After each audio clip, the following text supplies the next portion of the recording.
might have some experience plugging your TV into external speakers or other audio devices to achieve superior sound. But what if you could connect wirelessly? Now you can with Wireless Sound Sync, available on new select model LG Smart TVs. Begin by pressing the Home button on the Magic Remote. Then click on the settings icon up here in the corner. Click on Sound, and then Sound Out. Out of the box, the setting defaults to the internal TV speaker, so you're going to switch to LG Sound Sync Wireless down here. Click on the circle, and this device selection button will appear. Click on the button, and the TV will begin searching for compatible devices nearby, such as the LG sound plate, like a phone looking to hook up with a Bluetooth speaker.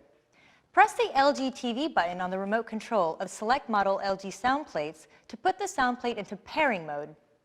It will show up on the TV indicated as either LG HTS or LG sound plate. Click on the circle next to the name. Wait for the Bluetooth connection to be established, and it will now appear under paired devices. Quick and easy, right? If at some point in the future you wish to remove the speaker from the list, click the trash can icon. But at least there won't be any wires to throw away.